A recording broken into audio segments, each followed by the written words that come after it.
I'm shining like a diamond out of Zion. Been a tyrant, never silent. My retirement's desire, but my dwelling place is fire. Fitting for my attire. If I could aim any higher, I hit the Allah higher. My asylum is in the bottom of fringes and the bottom.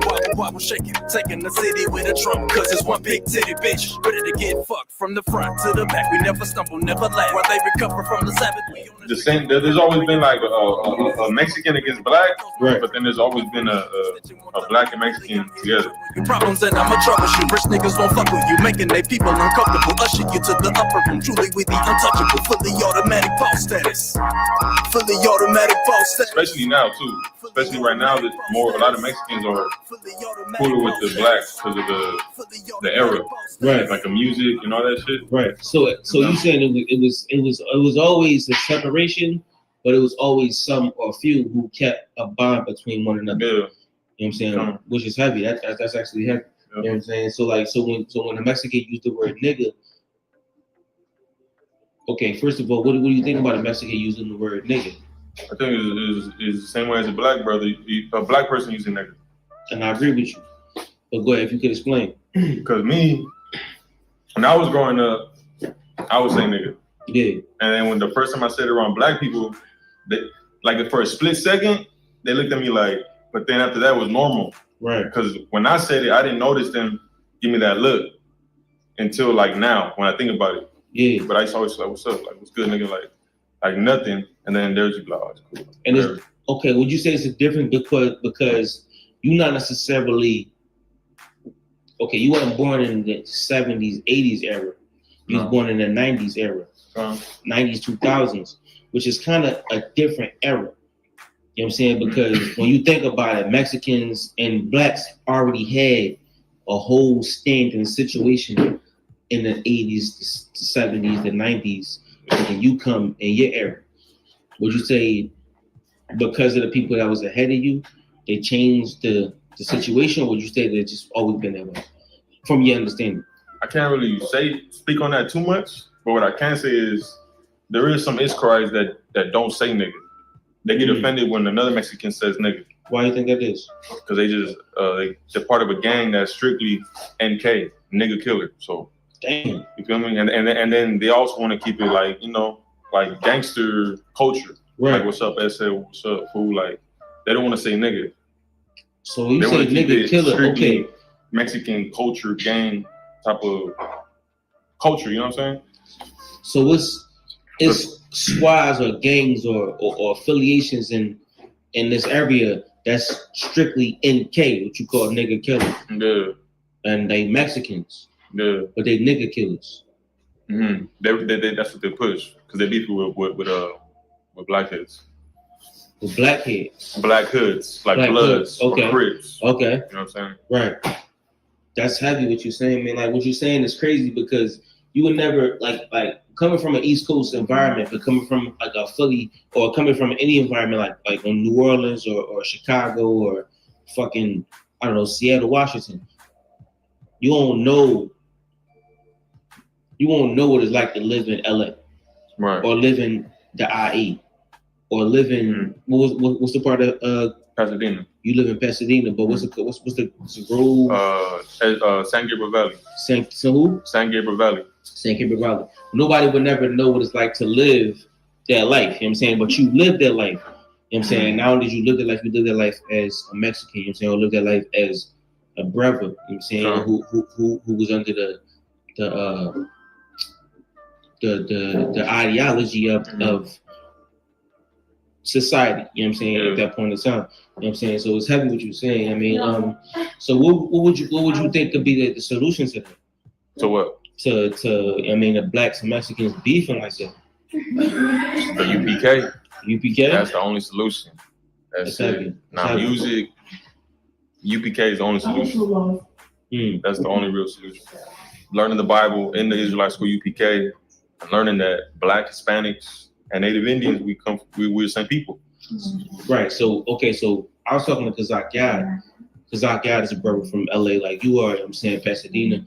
But what the brother was bringing out was heavy, he was trying to prove that Mexicans are in fact Israelites. Yeah. You know what I'm saying? So if he could prove that Mexicans are Israelites, and we could also prove that niggas is Israelites, then we could technically prove that we the same people. Right. You feel what I'm saying? Yeah. So in that realm of proving that we're the same people and proving that we all come from the same stock, Mm-hmm. you know what I'm saying? Okay, now you saying that the Israelite is the safe haven, or you saying that the UPK is where we all learn our true heritage, or where we all learn that that's where we come together at. Yeah, that's where the division is gonna stop.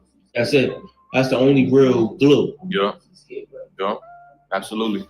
That's heavy. That's What you're facts. saying, man. That's heavy, man. Cause you don't see nobody else anywhere else kicking it like we do in the UPK. Right. You know what I'm saying? Right. You don't see that nowhere else. Right. Like we got the brother right here. We got a brother right here. We got a Mexican right here. And man, you said something earlier. You said a word, what Mexicans call niggas, or you said it was a word that means black bug. Could you say that word? Mayate. Mayate, you know what I'm saying? I always get that word messed up. Mayates, you know what I'm saying? That's what they call black bugs. It's like a derogatory word for nigga, you know what I'm saying? It's like a disrespectful term. It's a disrespectful term, Mayates, you know what I'm saying? A lot of niggas need to know what that word means. Now, here in Cali, they know. They know what that word means, but we come from Philly. I mean, niggas come in Mayate and be like, I mean, what's good, bro? Like, what's up, Mayate? I'm like, ain't shit. Yeah. You know what I'm saying? I don't know what the fuck he means. You know what I'm saying? I mean, Mayates means what? It means when you look up the word, I didn't even know this till Cap looked it up, but it's a little black beetle. Damn. But I never knew what it meant. I just knew that it meant I just knew that when somebody said it, you were speaking about a Judite. Damn. You know what I'm saying? Which is heavy in a sense, because you know what I'm saying, like when you think about how we think about each other, you call them a little black bug. And I mean that's deeper too. Yeah. Whoever came up with it, you know, that's probably how they came up with it. Yeah. So that shit had to come from like straight. That shit had to come from Mexico. Yeah. You know what I'm saying? Right. Because in Mexico they use that too. Mayates. Yeah. Those mayates, the black people. That's how they would say it. You know Those what I'm saying? mayates. That's crazy. You know what I'm saying? Okay, now you being a Mexican coming into the truth. You know what I'm saying? What was the thing that really brought you into the truth? Because I'm sure you saw a bunch of niggas, a bunch of black people, a bunch of brothers holding down the truth, no disrespect. You know what I'm saying? So you see a bunch of, or is that what you saw? You know what I'm saying? What did you see when you was coming into the truth that made you say, you know what? This is what my life entails, or this is what I should do with myself. Like what made you, you know what I'm saying, make that decision in life? I was going through hell, like the scripture said. You know, the Lord wants a contrite spirit. Right. And that's the spirit that I was in. I was in the spirit where I knew by myself, in the state I was in, I wasn't going to be able to move forward. Right. You know what I'm saying? So I was just rock bottom. I was in the dirt, as the scripture said, or in the dust. Right. Like, you know, like Adam. Right. Not knowing, not having no knowledge, just smoking weed, trying to rob, to smoke weed. Right. Trying to get in the gang. Right. Because I'm just like, if you don't mind, I can't get a job. If you don't mind saying with gang or that, it was no particular gang. It was just like, it's just because I couldn't get a slavery. Right. And to me, it was like, I can't, like, I was looking for slavery for like a whole year. Right. And I couldn't get it. Right. So I was like, damn, like, this is like a curse. So you turned to the gangs. I was going to, but in my mind, I'm too old for that shit. That'd be a stupid decision. Right. But I was just in the bottom. You know what I'm saying? I wasn't able to move forward for some reason, and it to me was insane. I was like, I can't. It's crazy how I can't get a job. Right. You know what I'm saying? I was like, this don't make no sense. This isn't normal. So what made me get into the truth was being in that state, and I was in. It's crazy because I was in Mexico in the rehab. Damn. I was in Mexico in the rehab because of weed. You know what I'm saying? And I was acting up, and where I was living, I was acting out of line. I was just doing whatever I wanted to do, and things don't work like that. You know what I'm saying? You got eventually you're gonna pay for what stuff you're doing. Right. So then when I came back, that's when I heard about IUIC. I was just on YouTube. Mm-hmm. I ran into IUIC on YouTube. I talked to them over the phone. I didn't really connect with them because it was an awkward vibe. Mm-hmm. Then I got with True Nation. Exactly what you're talking about. Yeah, it was weird. Yeah. You know what I'm saying? There was like, I don't know how to explain it. Yeah. It was more like talking to the police. Right, You know what I'm talking saying? to a church. Yeah, like they were too like robotic. Right. And then I went to True Nation or whatever out there in LA. I had a car at the time, so I would drive out there. And then when I sort of like, Pasadena is like an hour from LA, right? Yeah, it's like 2 hours. 2 hours. I went to True Nation, and I was going to their classes. It depends. Like by Hoover. Like, Pasadena to LA. Yeah. Like an hour at the max, right? But with traffic too. Oh, okay, my bad with traffic. Yeah. But like still like Pasadena to LA ain't really that far. Yeah, you right. Yeah, that's what I'm saying. It's never 2 hours. Yeah, it's like my bad. That's my fault. It's more like an hour to 30 minutes. Yeah. Right. So I was going to out there with them with that fake Israelite group. At the time, at this point, I never heard of UPK at all, right? So I'm with True Nation. I go there for a week, but it's crazy because every time I'm going to True Nation, every time I leave, I get worse. You know what I'm saying? Every time I leave, I feel more vexed. I'm like, damn, like whatever, Eventually, I stopped going because I saw that they weren't genuine. You know what I'm saying? So I never even heard of True Nation. Yeah. So at this time, I never heard of UPK. I stopped going over there. And then after a while, I start to give up on it, right? Because I'm going through a lot of vexation mentally. I'm going through mental vexation. Right. You feel me? And eventually I was like, man, I don't know, this is for me. Maybe this is fake. You know what I'm saying? I'm just going through some shit. But then it's crazy because this is how I know that I was in the truth when I came to UPK, right? Right. Because I prayed. I was like, Lord, if this is real, I pray for some brothers that I can go to. Right. Just let me have some brothers right here that can teach me. Right. You know what I'm saying? And then the next day, I see Lahab on YouTube. Shout out Lahab. Shout out to Lahab.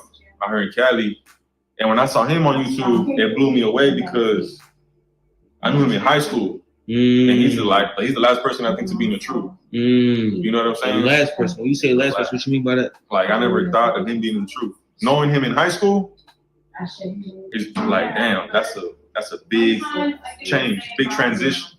Lahab was he's like the cholo you see among any Israelite. He had the Dickies, he had the Chucks. You know what I'm saying? Any West Coast cholo. Yeah, he was just like a dude, right? I didn't know him good like that, but I would always say what up to him. My homies would kick it with him. You know what I'm saying? So y'all all from the Mexican neighborhood. He was from a crew. Oh, he was rocking with a gang or a crew. Like he was rocking with a crew that they got pressed to turn into a gang because there was two alive. Eventually, that's how they do it out here. If you're part of a crew and they see that you're doing too much, you're trying to start banging and you beefing with other crews, the gang tell you, look, you either gonna click with us, y'all gonna stop that, and then we gonna come after y'all. Damn. So that's how it is out here. That's heavy. We about to get the exclusive with Lahab in the field, so we're gonna definitely clear that up. I mean, but so you said you saw how he was rocking in high school, and and you was like, damn, if he could do it, I could do it, right? Yeah. I was like, this is a sign. Right. Because when I seen Lahab, I was like, he was like a straight revolutionary. Right. He had a black button up with the red shields and shit. It looked demonic. But I knew it wasn't. But to me, it just looked real hardcore. Right. So I was like, oh, this is it. This is a sign. I call him up. I talk to Cap on the phone. And then he passes me Lahab, and I'm like, hey, what's up, man? It's me from high school. My slave name is Anthony. It's me, Anthony, from high school. And he's like, he didn't recognize me until I told him more. Shout out to Lahab too. Yeah, shout out to Lahab for real. And that's funny. Hey, real quick, go ahead. Because when you called me, I was actually with Lahab. Yeah. Like me and Lahab don't even live nowhere close, but like when you happen to call me, I happened to be with Lahab that day, right or wrong. Right. Remember that though? And he was like, I know. I remember you called me. He was like, I know that brother. I know Lahab. I know. He said the slave name. Yeah, and I was like, oh yeah. And then he was like, yeah. And I was like, I'm here right now. You want here? I said, you know this guy? And he talked to Oscar Ward. and they talked and was like, you know, I was like, basically gonna check in with Lahab. You know what I'm saying? Damn, that's So heavy. That's heavy. Yeah, so I spoke to Lahab, and from right there, he told me to come to class, coming all black. I showed up to class. That was a wrap. And it was there was a rap. I already knew this is where I gotta be. So let me ask you a question. Like, okay, first of all, you saw Lahab rocking, you know what I'm saying? Of course, you know what I'm saying, the brother is Mexican. You know what I'm saying? And it's heavy to speak about it because I'm from Philly, so I don't really know what it's like out here. You know what I'm saying? So you of course you saw the brother, you know what I'm saying, in his whole bag with a bunch of brothers. So how did you overcome that situation being Mexican and seeing that it was predominantly black niggas in it? Well, to me, it wasn't difficult because in the world I was never the Mexican who hated black people. Okay, I see what you're saying. I see what you're saying. Right. I see what you're saying. Like I was part of a crew too. Right. And there was a black brother we called AK. Okay. African kid. Okay. So he grew up amongst our street. So to me, being around brothers was normal. Even in high school, I always kept it cool with brothers. Right. So to me, it was more like it was a positive thing for me. Right. Okay. Because I always had a good relationship with brothers. Of course, sometimes I would get in situations with them, but for the most part, it was always cool. Right. So now when you think about your people, I know you're thinking about your people. You know what I'm saying? Like you think about your people. How would you think it'd be beneficial to your people if you rocking with something like that? If they was to rock with the UPK? Yeah, if you was rocking with the UPK, I'm sure you was always thinking about your people and how you would benefit your own people. How do you think that something like this, regarding a bunch of brothers, will benefit your people? Because most people don't think that Hispanics and blacks are the same people, right? Right, yeah. You know what I mean? So like if you think about it, I mean when you see niggas and Hispanics, let's say in prison or in the streets, they're not really the same. They don't rock together. Right, yeah. I noticed that out here. They don't click together. Yeah. You know what I mean? So how did you bridge the gap? Like what was that deciding factor that made you bridge the gap? That made me bridge the gap? Between like niggas like Captain Gadar, Captain Tazariot, General Muhammad, you know what I'm saying, niggas like that, to brothers like you, Lahab, and Kazak Yad out in LA. So for me, it was normal. It was like it wasn't like I said, it wasn't difficult. Right. I came in the truth. I saw Cat. I saw Quan. Shout out to Cap Conwall. Yeah, Captain Conwall. It was just like, to me, that wasn't an issue with me. Right. You know what I'm saying? That's heavy because like when I think about it, when I see LA, I see a division. I see it's a mean segregation line. It's mean. You know what I'm saying? Like it's not nothing that a person in Philly can understand. It's not something that a person in let's say DC or Baltimore can understand because they don't see it the way you see it. Right. You feel what I'm saying? Or a person in Virginia or Chicago can understand. Excuse me. You can understand it because you lived it. You know what it's like to be segregated or divided amongst black people, and now you united. Yeah. Can you speak about that newfound revelation or the newfound epiphany? Well, like for me, my personal, your personal opinion. For me is shit. I mean, it was a change. You know what I'm saying? But for me, it was better for me because I always got along with brothers, man. Like for me, it was more like a good thing. I was just like, man, that's what's up. Right. So me and black people are related. Right. And I always like sisters too. You feel me? Right. And I'm like, damn, that too. Okay, so I was like, me, black people, Judites, we're the same people. To me, that was just like, damn, that's what's up. You know what I'm saying? It was like that's what's up. To me, it was just like, that's dope. Right. That's dope right there. Yeah, I mean, because like sometimes we don't see the similarities. We see the differences. Yeah. And we see we see what you got versus what we got, and we think it's just different. You know what I mean? But what you're saying is super heavy. You know what I'm saying? So when you come into the school, like what was the determining factor that just brought you into the school? Like when you seen it, it was like, okay. I was just destroyed. And I knew, man, that the school was just it. Like I knew on another level.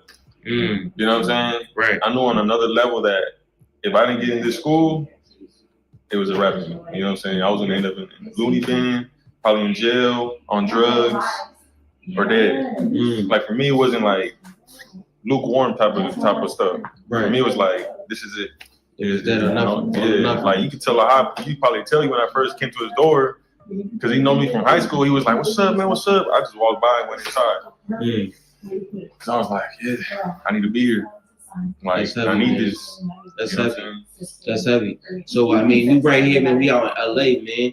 Anything else you want to tell the people, man? Because you know it's gonna be people that like your people, my people. That's not in the truth. You know what I'm saying? They might be seeing this. They might be in the world. You know what I'm saying? They might be living that life that you was living in. You know what I'm saying? They might be going through what you was going through. They might be facing that same hell that you was facing. You know what I'm saying? Everybody that see this ain't gonna be in the truth. So let's say it's something that you wanted to tell the people that's in the world. Like, what would you tell the people that's in the world? You know what I'm saying? Whether they Mexican, Black, or Native American. You know what I'm saying? What would you want to tell the people in the world? Like, I would just say that, you know, if you struggling, if you think about killing yourself, you understand? If you thinking about like there's no way out, like you know, you just gotta rob, you gotta steal, right, or whatever. Right. If you ain't got a way out, man, if you're trying to learn the truth, right, get into UPK. Right. Right. Right. And here you're gonna get a second chance. Right. And right here is where life is. Right. So if you don't got a life, if you dead, if you miserable, and here you're gonna be able to change that. And you said dead, man. Dead not being physically dead, but dead spiritually and mentally dead, man. You a crackhead or you a dope head, your family don't give a damn about you. And here they gonna care about you. Right. And here you're gonna change, and here you're gonna have people who really looking after you. Right. Helping, raising you up. Right. And it's real. It's real. It's not no, oh, they're just trying to get money off of you. None of that. Nah, it's real in here. It's real. And here we understand that if you Black, Hispanic, Native Indian, you are Israelite, do you understand? And it's our duty to bring you back to your identity. And man, you came from what you came from, so of course, anybody that came from what you came from could do it. You know? Because Absolutely. you did it, right? No excuses. Facts. You know what I'm saying? Tell the people who you are, where you from, man. Anything else you want to say to the people? Nothing else, man. Just you ISUPK. I'm the Commander General Honda, man. If you Black, Hispanic, North American Indian, get in this truth before it's too late. Before it's too late, man. What's too late? Too late, man. It's that coronavirus in the hospital. Facts. That's too late. Facts. Too late is getting killed, man. Right. You know. Right. Too late is getting AIDS. Right. Getting cancer. Right. Getting high blood pressure. Getting a heart attack. Right. When you think about that time when you're like, oh man, I'm calling the Lord. Man, the Lord answered. He put me low though. He brought me down low. He like, look, nigga, you gonna come down here and come serve me. Fuck all that other shit you doing. And he did it. And he brought me in here. Right. I was getting my ass whooped. Right. In the world, I was getting tore up. Yeah, man. I fucking crawled in school like, I need it. I was like, it's done. I quit. I'm in here. It's over. Yeah. Shout out my man Osh, man. Yeah. We here, man. We out LA, man. You know what I'm saying? Anything else you want to say to the people? That's it. That's it, man. Look, man, we here, man. One West ISUPK, man. Once again, you know what I'm saying? ISUPK, let's get it. One West. One West. I represent for the culture. Niggas coming out here with all this funny color hair, skinny jeans and shit. Fuck that, nigga. We taking it back to the fringes. Motherfucking Spikes, nigga, representing for the Hebrews. It's Angry Black Man Media, nigga. We getting it there. We bringing that real shit back. I match my guns with the sneaks. That's my fashion week. Go ask the streets. Dog, we got massive beef. We pass elite. Play this on blast, repeat. Let it go worldwide. Let the masses peep. I don't care if she thick or her ass petite. She want war with the D, she a casualty. Long as she don't got no limits like I'm Master P. Fucking bitches! Dick stop! February 4, 1974, Patty Hearst, granddaughter of William Randolph Hearst, was kidnapped in Berkeley, California. The Symbionese Liberation Army, SLA, on February 4, 1974, Patty Hearst, granddaughter of William Randolph Hearst, was kidnapped in Berkeley, California. The Symbionese Liberation Army, SLA, claimed responsibility, demanding a food donation and later $6 million. Hearst was seen in armed robberies, admitting her voluntary association with the SLA. A May 1974 raid on SLA resulted in 6 deaths, but Hearst evaded capture until September 18, 1975. Arrested for armed robbery, she claimed SLA-induced brainwashing. Convicted in 1976, she served 21 months before President Carter commuted her sentence. Returning to a more ordinary life, she married her bodyguard, receiving a pardon from President Clinton in January 2001. Few particulars that make Omaha different from New York are just incidental. The problem exists because white people think they're better than black people, and they want to oppress us, and they want us to allow ourselves to be oppressed. This is I agree with you perfectly. This is the basic problem. Then what do you That white people think think they're better that than I can others. do? I can't solve the problem. You guys pull the strings that close schools. You guys draw the boundaries that keep our kids restricted to the ghetto. You guys write up the restrictive covenants that keep us out of houses. So it's up to you to talk to your brothers and your sisters and persuade them that they have a responsibility. We've assumed ours for over 400 years, and we're tired of this kind of stuff now. We're not going to suffer patiently anymore. No more turning the other cheek. No more blessing our enemies. No more praying for those who despitefully use us. We're going to show you that we've learned the lessons you've taught us. We've studied your history, and you did not take over this country by singing "We Shall Overcome."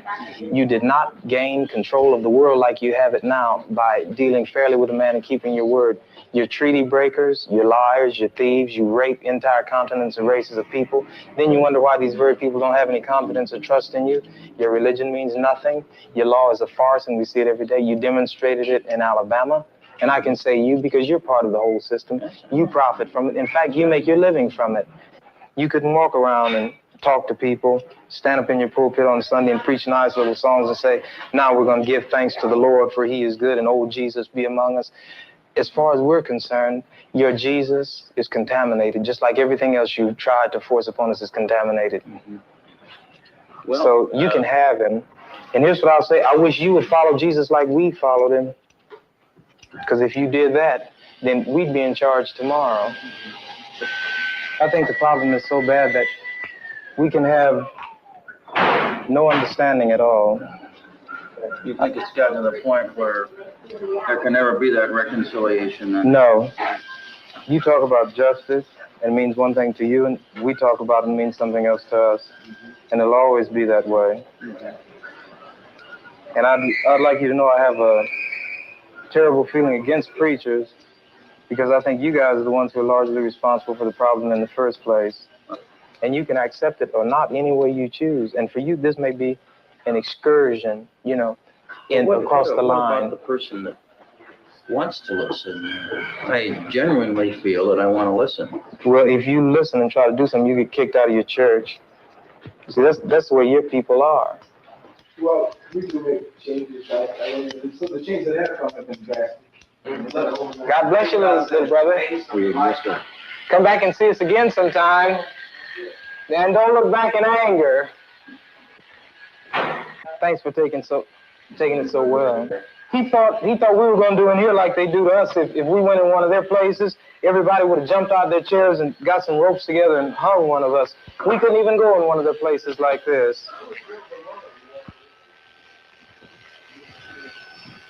Right, Daniel? Yeah. Right.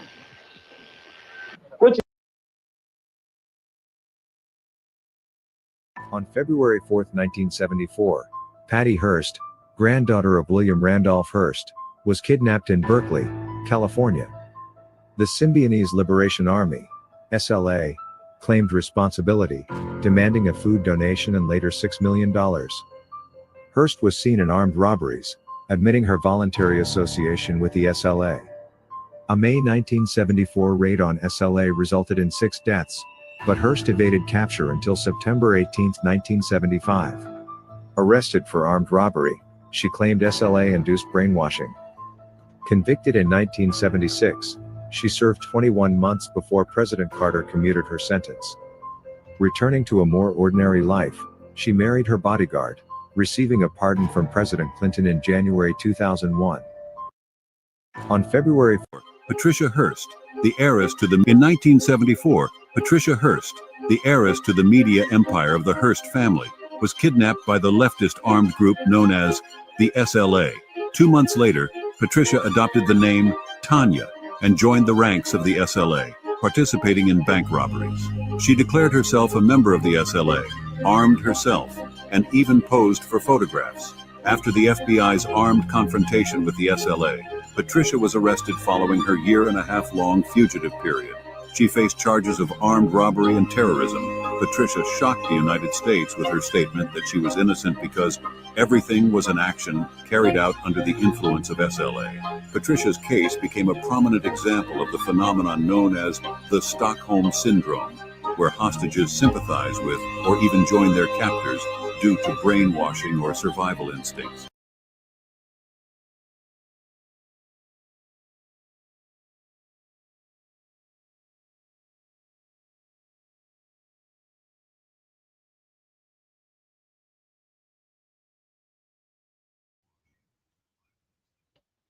Okay. Let me get a card in the chat. Let me get a card in the chat if you can hear me clearly.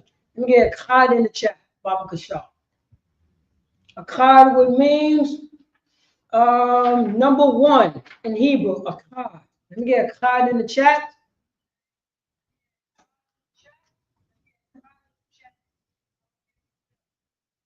All right. I can hear myself. Most High in Christ. All right. Most High in Christ. Okay. Get this ready to rock and roll. All right. We are Tawab. This over here. Okay, I got everything set up. All right, Most High in Christ. All right. Shalom, Yahweh, Shabbat, to the brothers. Shalom, Yahweh, Shemar, to the sisters. I'm priest and officer Paratazal, holding the class down for priest and officer 1000 Sha'al. And this is the Israelite School and Union School Practical Knowledge, ISUPK, start off at 1 West 125th Street, Harlem, New York, under Commander Junior Honor. And since 1969, we've been teaching the so-called Blacks, Hispanics, and Native American Indians the truth according to the Bible. Let's clap it up for the Most High God.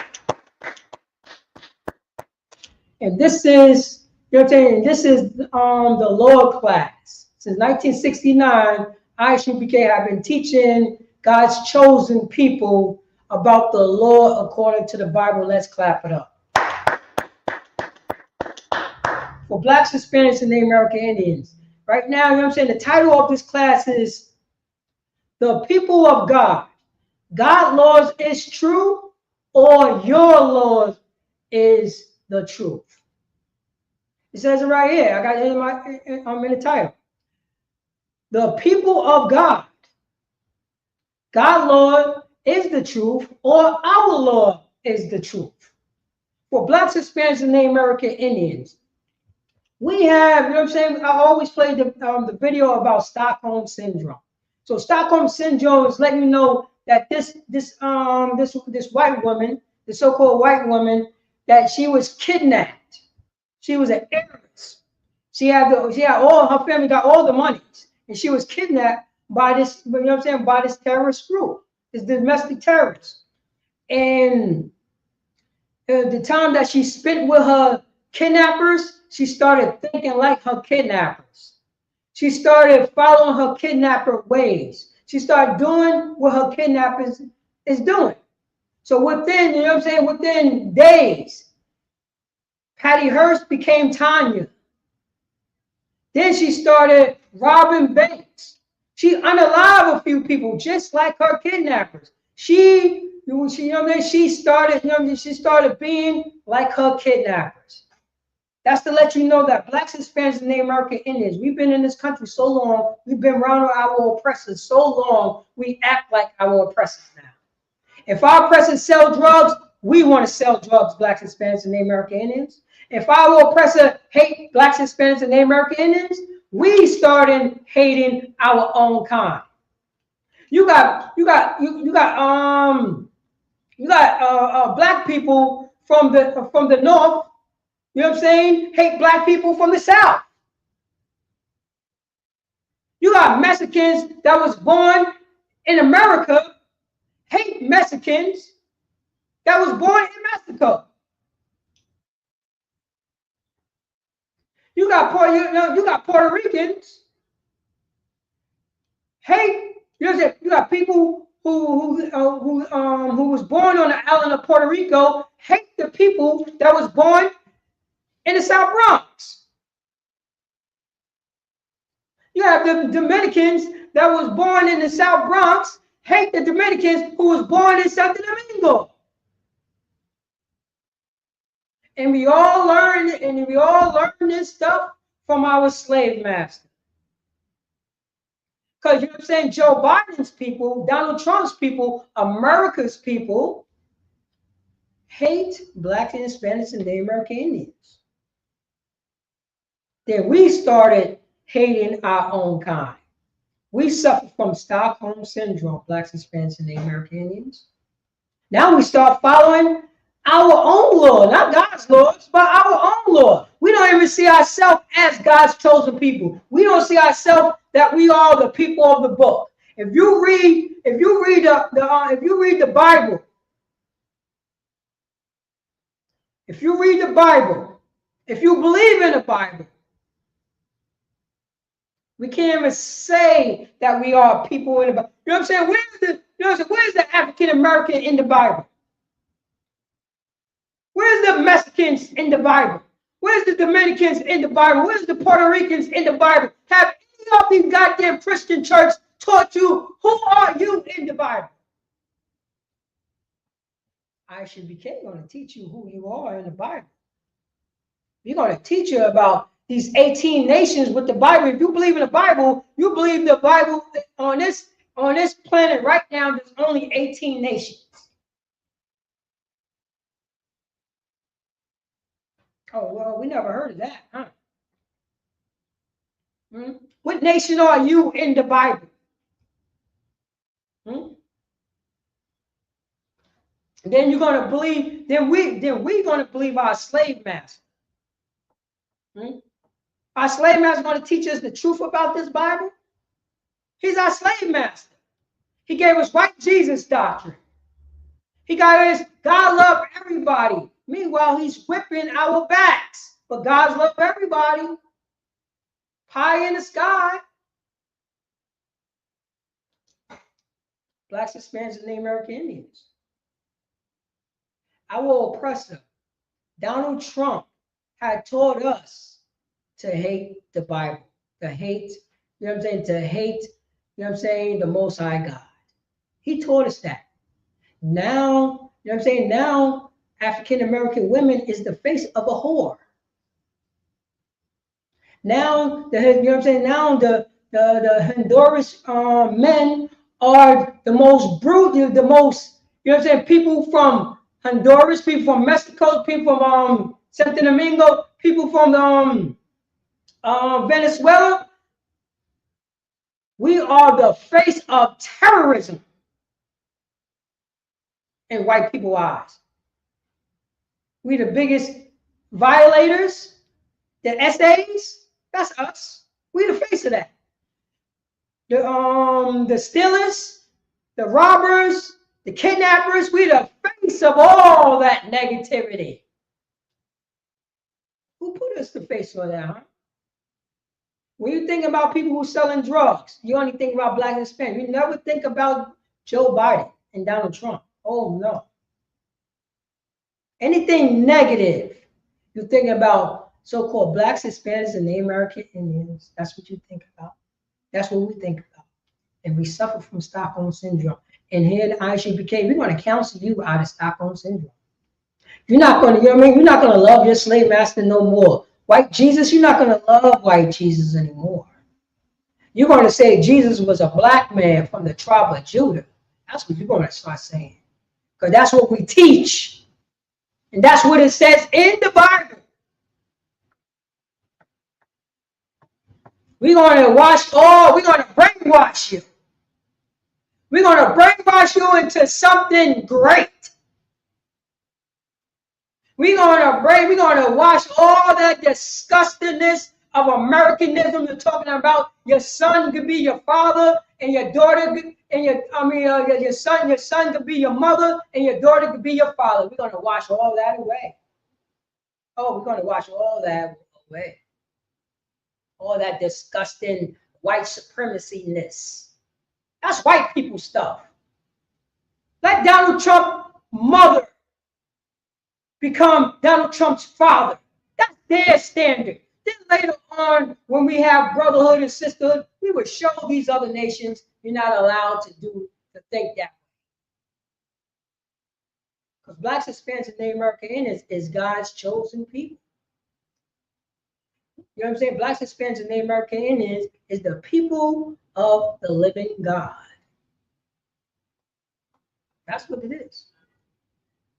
So black, you know what I mean? So let me go into the, you know what I'm saying, to the scriptures right now. Okay? So I want everybody to go to, let's start Amos. Let's go to Amos chapter 3, verse 1. Let me share this real quick. Okay. Yeah. So is this one? This one right here. All right. Sign out. Let me see how this one. That's too good. Yeah. Amos chapter 3, verse 1. You know what I mean? And you already know Christian church, the Catholic church, the Muslim mind, you know what I'm saying? They talk about the New Testament. We have to know the history of the Bible. And this is the law class right here. This is the law class. This is the law class according to the Bible. So it says it right here in Amos chapter 3, verse 1. Hear this word that the Lord, I'm going to say forbear, that the Lord have spoken against you, O children of Israel. Not children of everybody. The Lord has spoken against you, O children of Yasha'Allah. O children of Israel. Against the whole family which I brought up from the land of Egypt, saying, verse 2, you only have I known. You only have I known. The Israelites, the 12 tribes of Israel, the so-called Blacks, Hispanics, and Native American Indians with Negro indigenous descent. The Most High God only knows us. Only knows us. The Most High God only knows the Mexicans. The Most High God only knows the so-called Puerto Ricans. The Most High God only knows the Venezuelans. The so-called God only knows, you know what I'm saying, the Seminole Indians. Because they are God's chosen people. They are people of God. The 12 tribes of Israel. It says right here, you only have I known of all the families of the earth. He don't care about the Moabites. The Most High God don't care about the Ammonites. The Most High God don't care about the Egyptians, the Canaanites.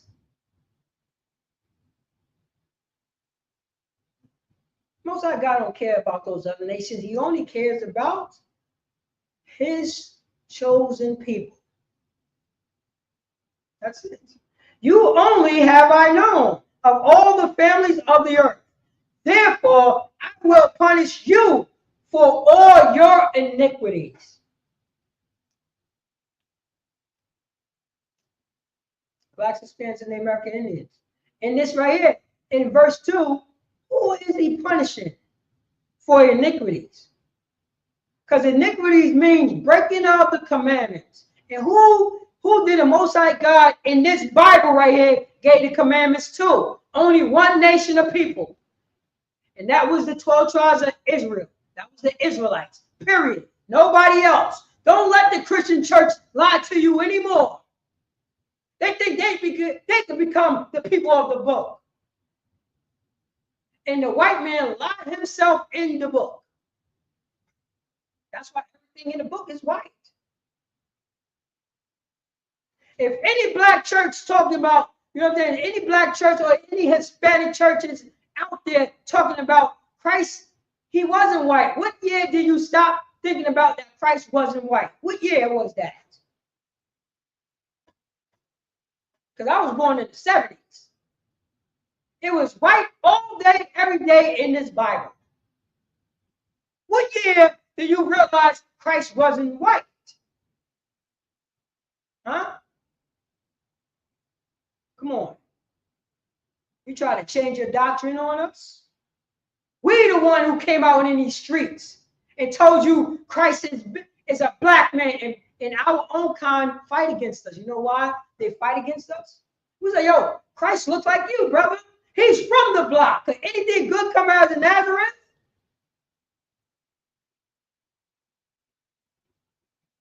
He's from the block.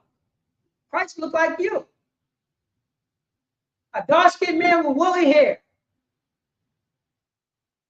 And people fight against us. Oh, our kind fight against us. How dare you? If we said Christ looked like Tom Cruise, it would have been good. If we say, yo, Jesus Christ looked like Tom Hanks, oh, it would have been, oh, they would have gave us all types of monies. Our bucket, you know what I'm saying? We have to get 9, you know what I'm saying, about like 9 donation buckets out there, because they would just be flooding us with money if we said, you know what I'm saying, if we said that Jesus Christ looked like the white man. So in verse 2, it says, you know what I'm saying, therefore I will punish you for, you know what I'm saying, the you is the Israelite, for all your iniquities, which means breaking of God's laws. Because God's law was only given to the 12 tribes of Israel. That's it. This ain't no universal book. The Bible is not a universal book. It's the Israelites' constitution and history book. It tells the things that we did good, the things that we did bad. It tells the things that we should do. It tells the things, you know what I'm saying, that we can't not do. It's a history book. It's a law book. It's a story book about the Israelites. It's a book about, you know what I'm saying, about how the Israelites encounter different nations. That's all it is. It's the Israelites, the 12 tribes of Israel constitution. So the Most High God said he will punish us because he only knows the Israelites. Verse 3. It says it right here now, verse 3, talking about once, you know what I'm saying, we're being punished for their iniquity. Now it says in verse 3, can 2 walk together except they be agreed? How can I walk with you when you say that you could just sleep with, you could just have, you know what I'm saying, sex all day, every day with random women? In the Bible, it doesn't say that. You can't do that. You know what I mean? In the Bible, it says there shall not be no whores of the daughter of Israel. You know what I'm saying? Deuteronomy, that's a law. That's a law in the Bible. There should not be no whores of the daughter of Israel, non-sodomites of the son of Israel. That's a law for the Israelites. Joe Biden's people, they could be whores and sodomites all day. Later on, when we get ourselves right, we're going to teach you you're not allowed to do that. That's how it's going on. Who taught you how to be a sodomite? These other nations, white Jesus doctrine taught you how to be a sodomite.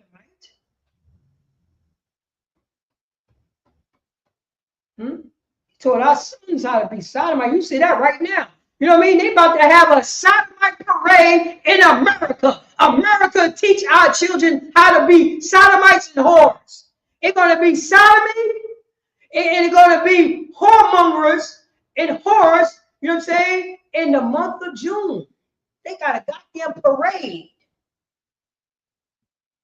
What moral compass come out of the LGBTQ community parade? What moral compass come out of that? Nothing. That's what America teach. That's what white Jesus doctrine teach. They teach that. That's slave master doctrine teaching.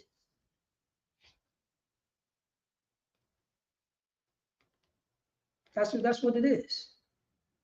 The Most High God don't hear sinners at all. Can two walk the let me read this again. Over here. Can two walk together except they be agreed?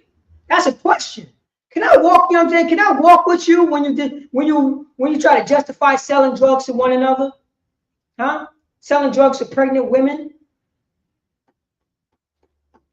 Disrespecting your sisters, disrespecting your brother, don't know how to talk to each other, don't show no goddamn compassion to one another.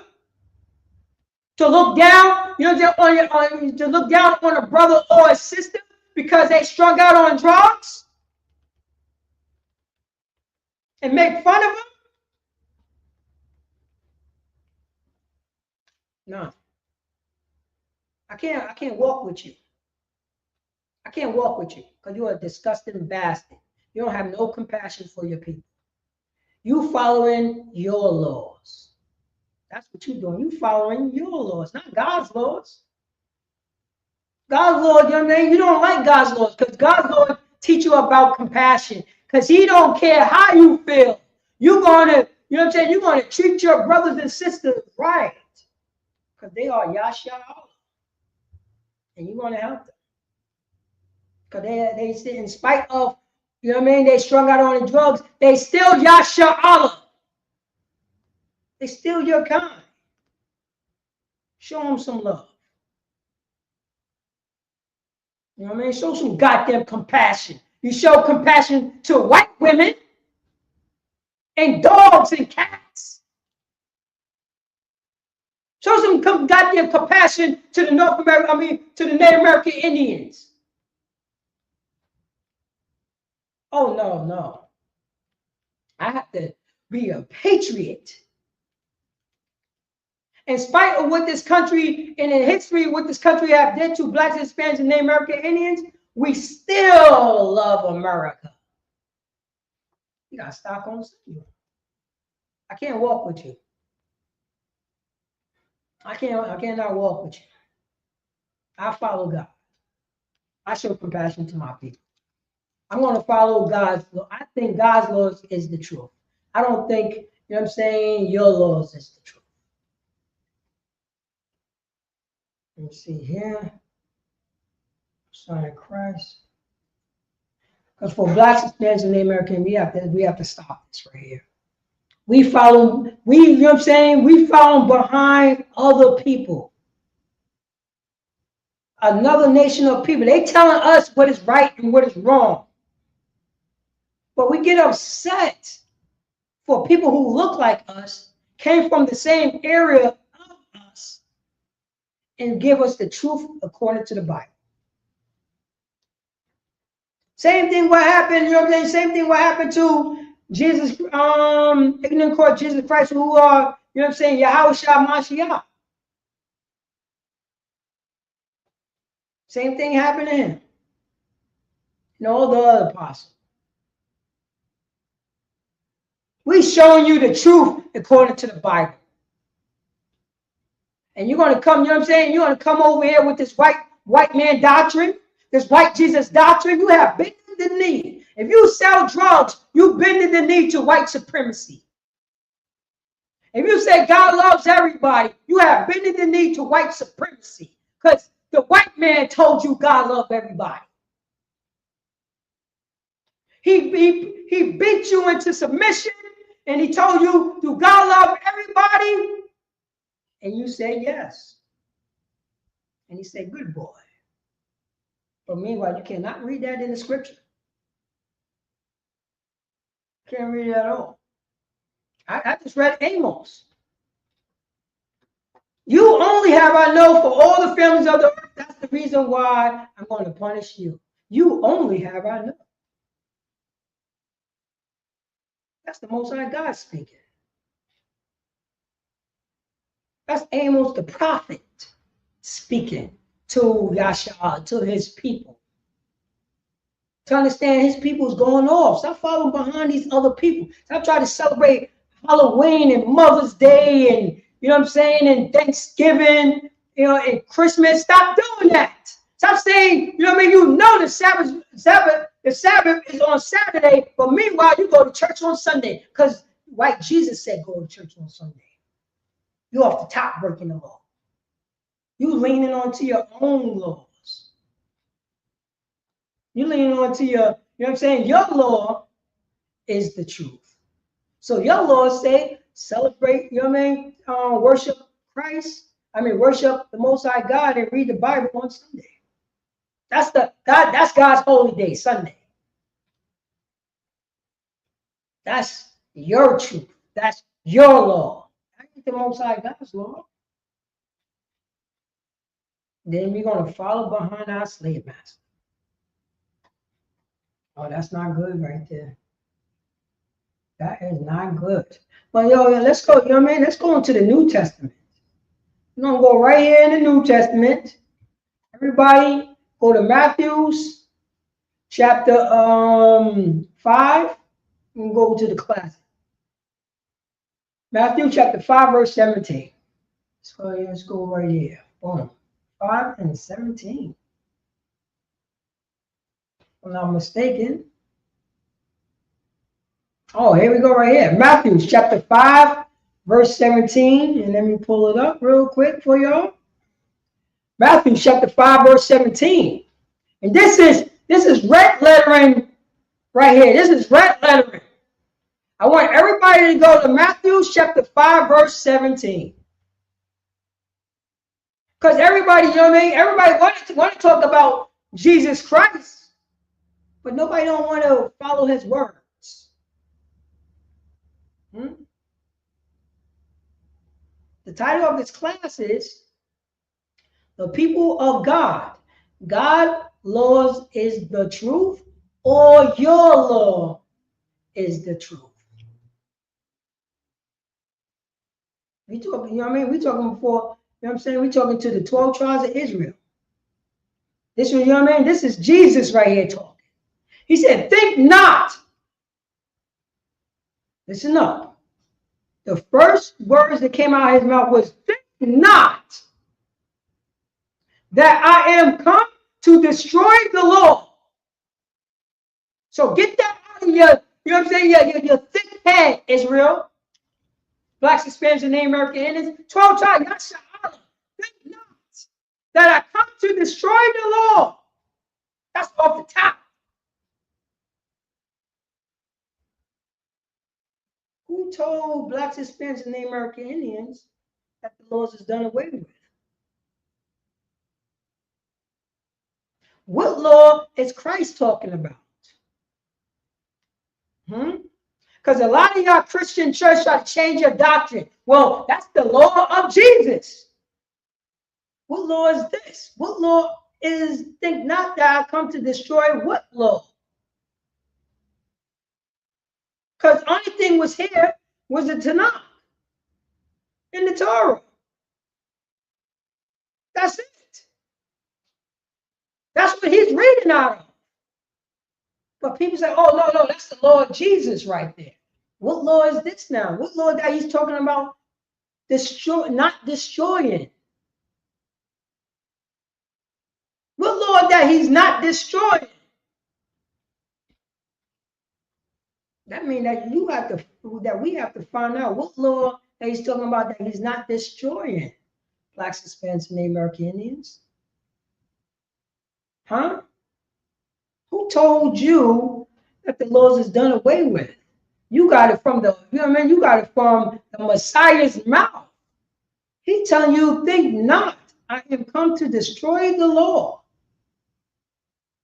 Who told you that he fulfilled and destroyed? He didn't come. He said he did not come to destroy the law.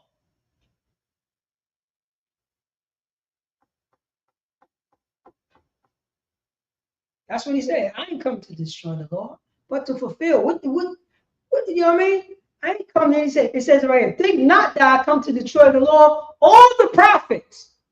Amos, that we just finished on reading, Deuteronomy, because Moses, you know what I'm saying? Moses is a prophet. Jeremiah,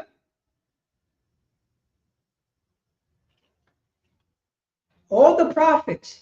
I am not come to destroy, but to fulfill. What he was fulfilling. Because you know what I mean? Remember, white Jesus doctrine got us to think something else. Remember, we got indoctrinated first, then they taught us the Bible. You have to learn before you read the Bible, you have to say Jesus Christ is the Most High God. Jesus Christ loved everybody, and he's the Most High God. The Old Testament, that's what it is. It's the Old Testament. It's the old ways. That's some other God. And the Israelites are no more God's chosen people. Everybody in the entire world on this earth could be God's chosen people. A Chinese could be God's chosen people. A Hamite could be God's chosen people.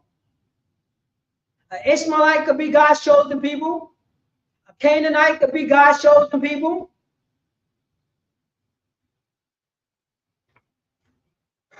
An Edomite could be God's chosen people. A Moabite could be God's chosen people. An Ammonite could be God's chosen people now. White Jesus doctrine taught us this. And the greatest man on earth said, think not that I am come to destroy the law. All the prophets. I am not come to destroy, but to fulfill. And it says it right here. Verily, it says in verse 18, for really I say unto you, you know what really mean? For truly I say unto you. And who he's talking to? He's talking to other Israelites. He's talking to his kind. He's talking to his brethren. It's Cornelius. It's Primo. That's who he's talking to. He's talking to La Familia. That's what he's talking to. He's talking to the Mexicans. That's who he's talking to. He's talking to the Venezuelans. He's talking to the African Americans, the Dominicans, the Puerto Ricans, the Haitians, the Ecuadorians, the Hondurans. He's talking to the North American Indians. He's talking to, you know what I mean? He's talking to the Seminole Indians. That's what he's talking to. He let them know. For really I say unto you, till heaven and earth pass, till heaven and earth pass. One jot or one tittle would mean, you know what I'm saying, not even the smallest thing. A jot is, you know what I'm saying, cross the T, dot the I's. A jot, a tittle. Now, one jot or one tittle shall in no wise pass from the law until all be fulfilled. Oh my God, wait, hold up. If Christ fulfilled the law, how can all be fulfilled? Is Christ right now ruling the earth? Hell goddamn no. Are we still standing on the earth? Hell yes. Is our brothers and sisters still getting shot in the streets? Hell goddamn yes. Did Christ separate, you know what I'm saying, the sheep from the goats? Hell goddamn no. So, you know what I'm saying, until all be fulfilled. I guess Christians, I guess all on me, all in this context, right?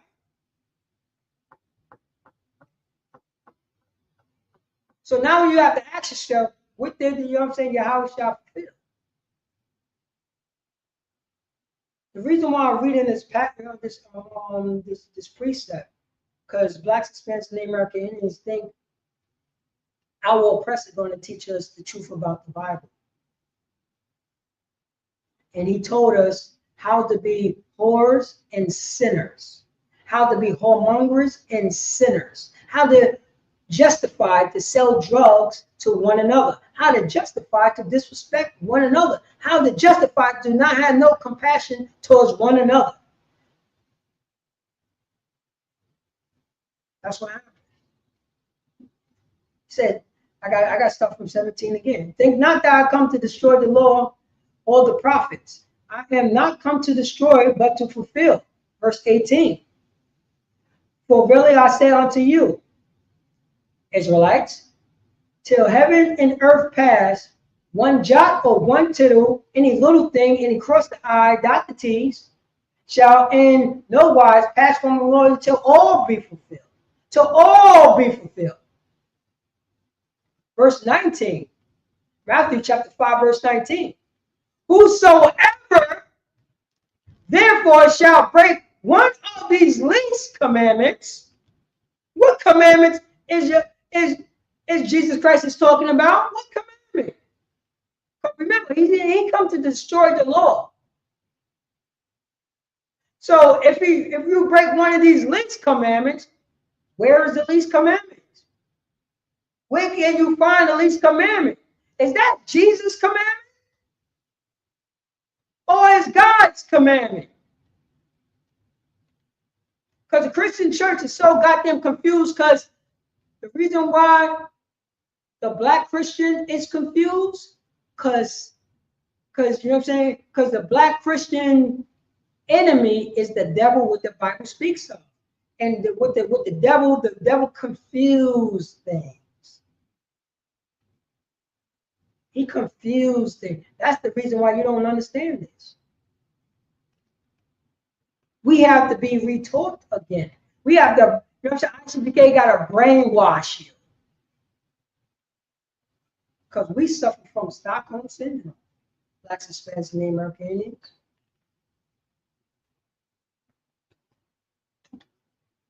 Right here. Whosoever therefore shall break one of these least commandments, and check this out, and shall teach men so.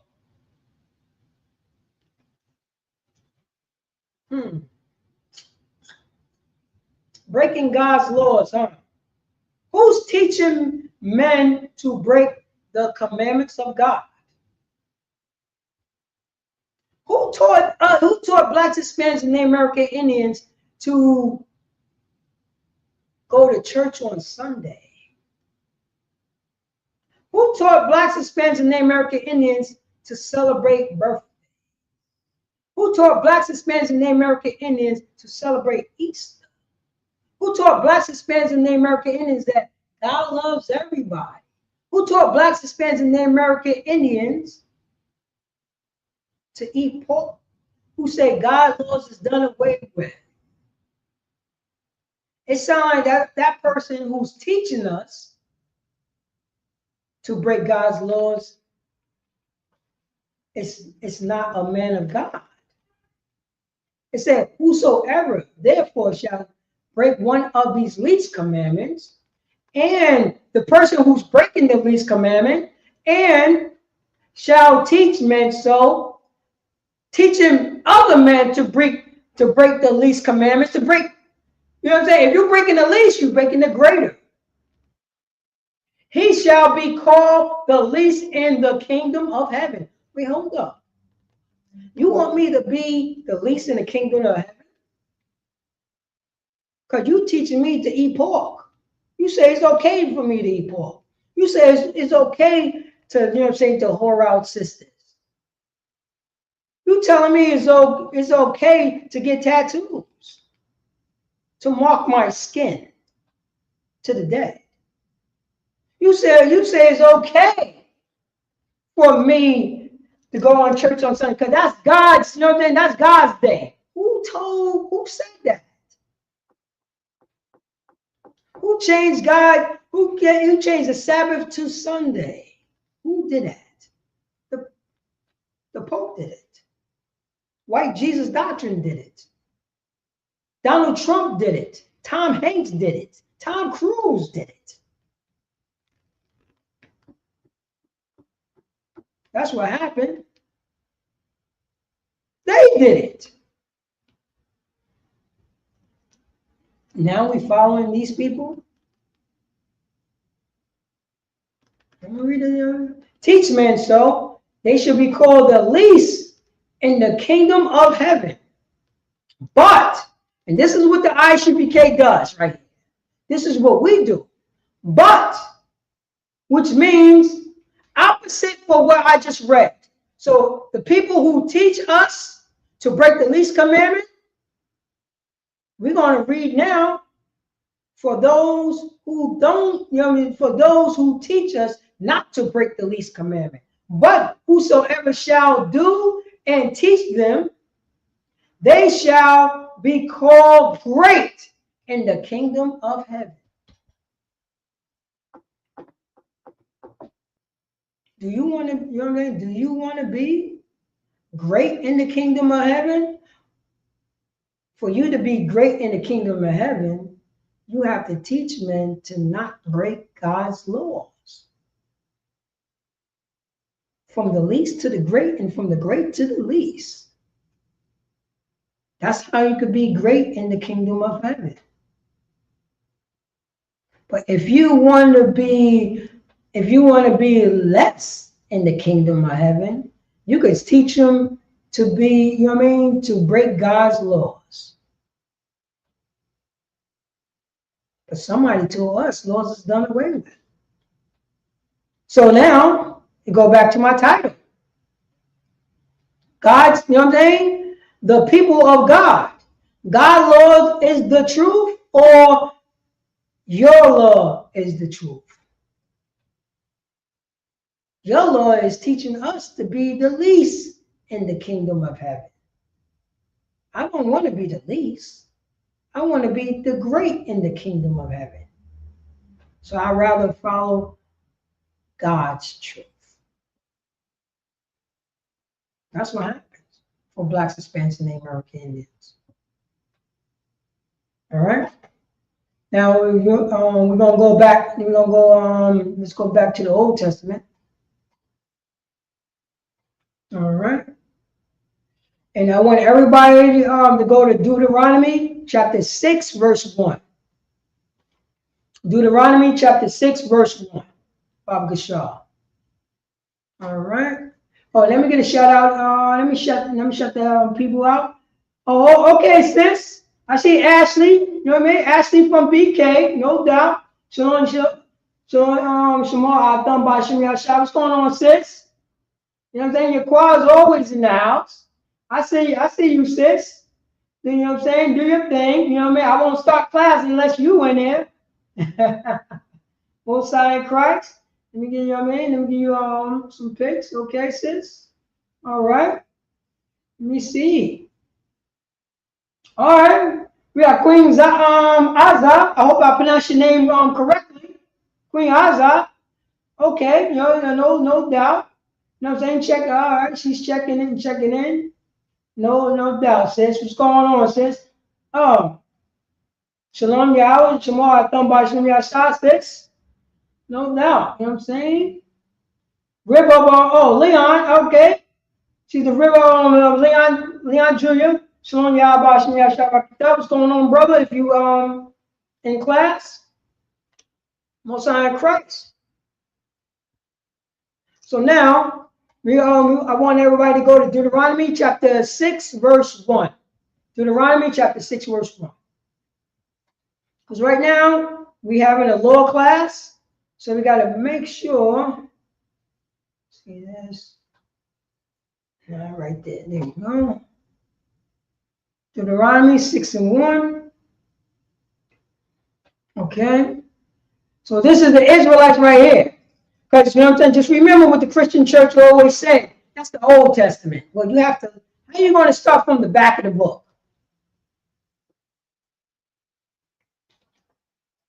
Who the Bible was written to? Israelites. Who the Lord's statute commandments gave it to? The chosen line from, from Adam all the way down to Jacob. Then later on to Jacob's sons, the 12 tribes of Israel. And to stop right there. Israelites. That chosen seed. That chosen seed. That's when, you know what I mean? That's when you read second Esdras, I think it's chapter 6, verse 54. If I have to go into that, I will go into that. But it tells you about that chosen seed. A chosen seed. But right here, okay, Deuteronomy chapter 6, verse 1. Now these are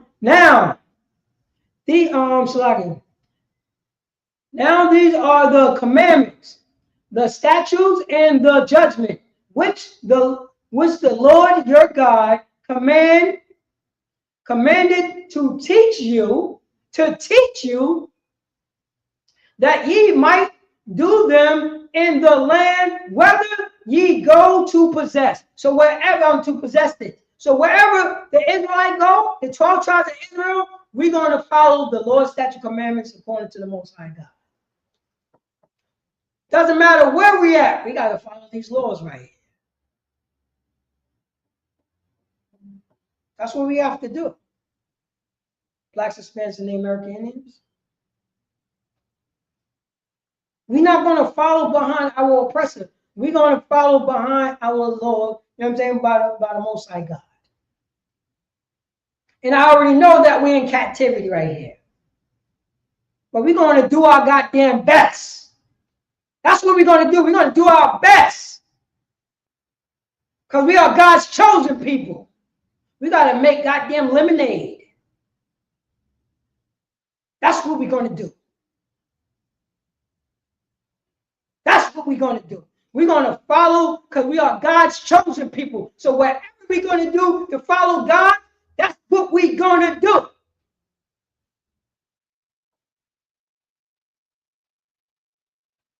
It's a law to, you know what I'm saying, to, you know what I mean, to follow the Sabbath, to observe the Sabbath.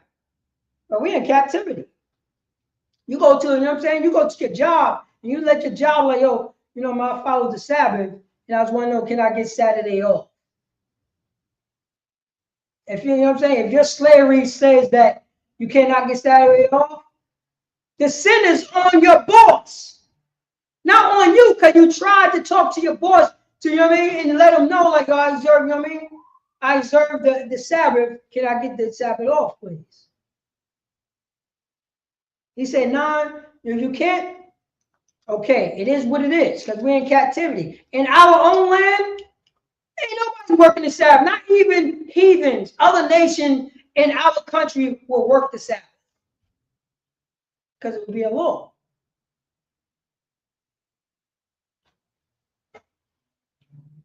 So understand that, man. We in captivity, yo.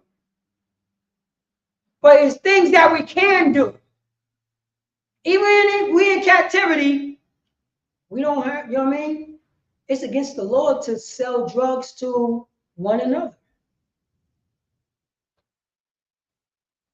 It's against the law to not have sympathy for your brother and your sister. Wherever it says it right here. It says, which, you know what I mean? Let me see. Let me start from the top. Salakia. Now these are the commandments, the statutes, and the judgment, which the Lord your God commanded to teach you, Israelites, that ye might do them in the land whether ye go to possess it. Wherever you go, learn about these, you know what I'm saying, the commandments and the judgments and the statutes. Because these is God's commandments, judgments, and statutes. Verse 2, Deuteronomy chapter 6, verse 2. That thou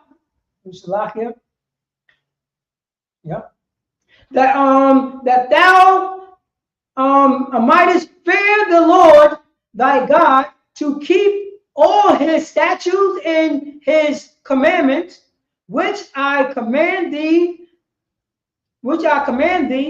thou and thy son and thy son's son, all the days of thy life, and thy days may be prolonged. Think about that. If we follow the God's Lord statute commandments, our sons, our sons' sons, all the days of thy life, and that thy days may be prolonged. A lot of brothers and sisters during the crack epidemic and the dope epidemic and the heroin epidemic, it's not here. Their life wasn't prolonged because they wasn't following the Lord's statute commandments, because white Jesus doctrine said don't follow that.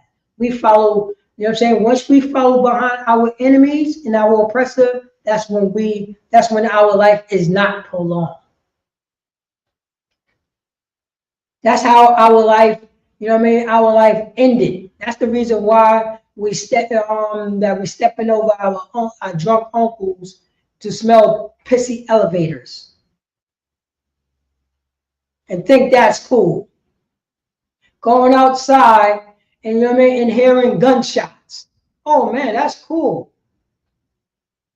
No, that's what your slave master wants you to experience. Normalize trauma. Normalize trauma. Stockholm syndrome. That's what we suffer from. We love our slave master better than our slave master loved himself. And the Christianity taught us all of this disgustingness.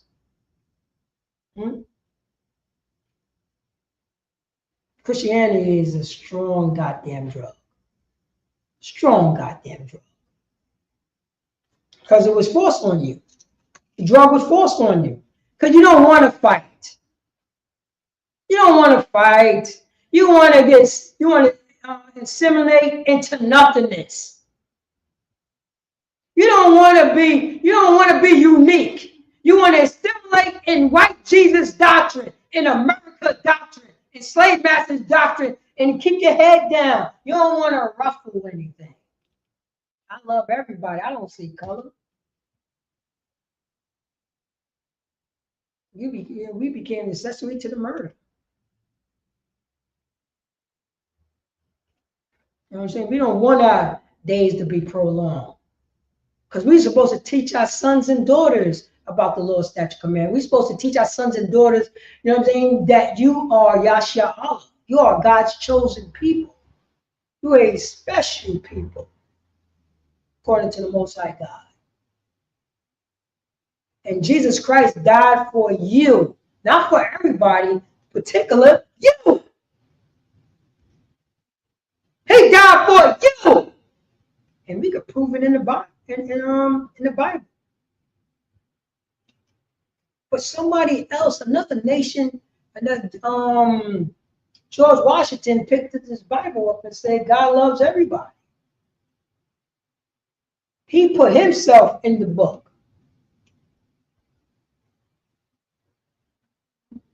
He will place him, now he's the Israelite. Now he's God's chosen people.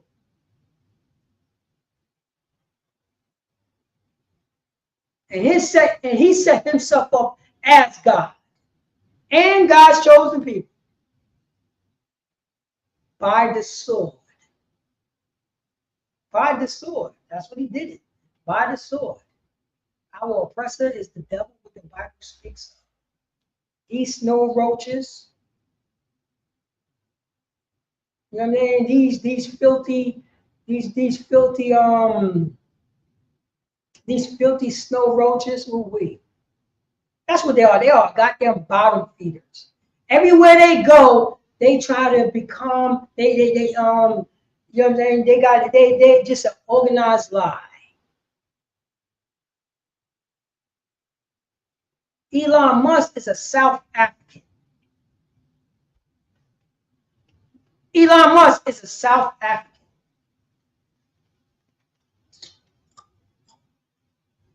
You got white people talking about they are Australian. Even though the indigenous population is right there, white people say, I'm Australian. You got white people in Argentina right now talking about they're Argentinian. They native from the land. Everywhere our enemy goes, they become the people.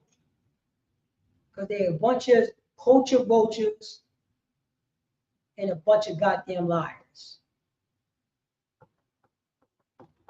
Now the Christian, now you know what I'm saying, now black Christians, God loves everybody. Hold up. Don't you got a white man's name on your ID? Don't you got a white woman's name on your ID? Why do you have white people's name? Why you don't have your own name on it? Because you don't know better, because those people had stripped you away. They had cut you off for being Yasha Allah. What is in Proverbs, in Psalms 83. Let us cut them off for being a nation. That's what they did. They cut us off. Now we Mexicans. Now we Dominicans. Now we African American. You know I'm older than the term African American. I'm older than the term African American. Oh, they name us. Oh, they name us.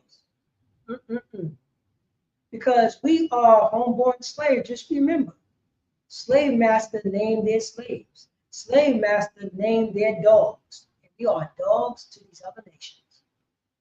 That's how they can name us. We're supposed to tell our sons and daughters about the Lord's statute commandments. We're going to follow, you know what I'm saying? God's laws. I think God's law is the truth. Not my own law. You got people picking up the Bible, talking about they love God, but meanwhile, you still in the LGBTQ community. You still try to look like men.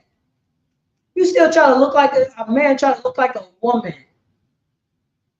Where is your moral compass at? Oh no, your moral compass is built on, you know what I mean? It's built in white Jesus doctrine, and God loves everybody. You don't have no moral compass. Who told you that? Stop doing that. Where's your counsel? Where are you getting your instructions from? You're getting your instructions from your own,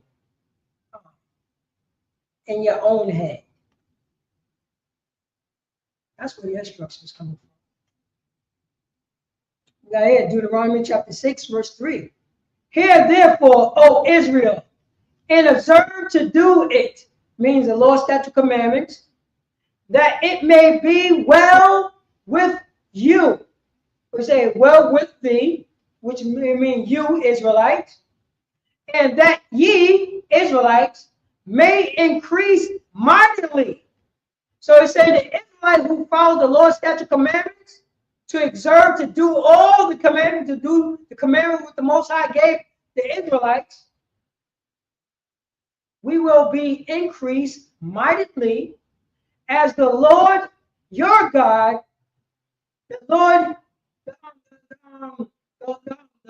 God of thy father have promised Israelites, have promised thee in the land that follow with milk and honey.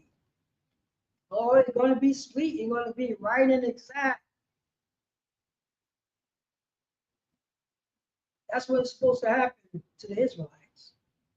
That's going to let you know this Bible wasn't written to everybody. They have not. Who told you that the Bible was open up to the entire world? Who told you that? The entire earth. Who told you that the Bible was, you know what I'm saying, was open up to the Moabites now? Who told you that this Bible was open up to the Ammonites now?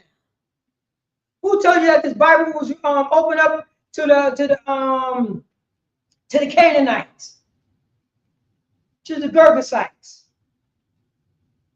to the Egyptians? Oh, our slave master, the liar, the one who broke all the treaties, the one who gave us white Jesus doctrine, the one who was whipping our backs in, the one who changed our name.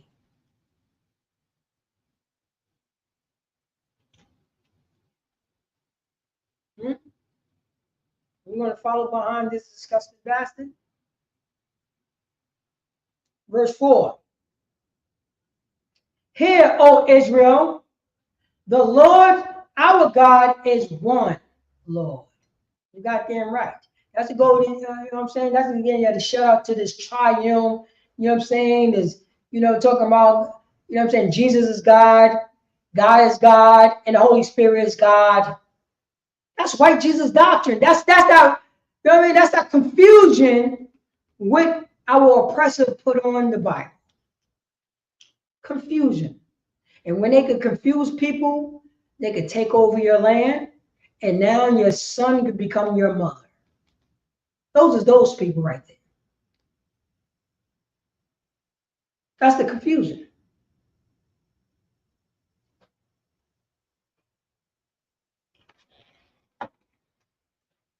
Verse 5.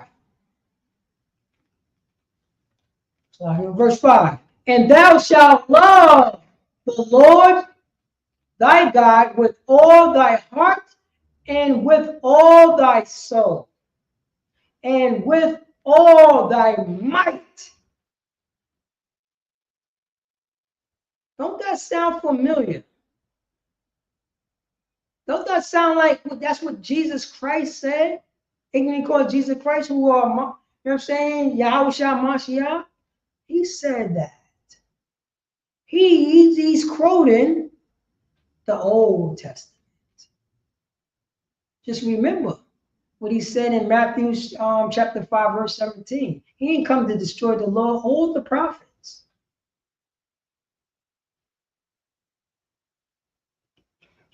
I'm going to let you know, somebody have been lying to us.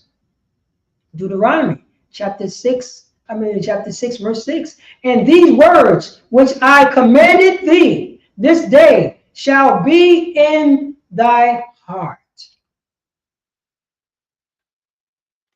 Your heart only pump blood. He's talking about, anytime the Bible talking about the heart, it's talking about the mind. It's talking about the mind. That's what's going on. It is talking about the mind. Blacks, Hispanics, and Native American Indians. You is not going to get taught in the Christian church about this. You know what I mean? We is not going to be taught by righteous men, God-fearing men, about the truth about the Bible, who we are. You're not going to learn it no place else but in the ISUPK.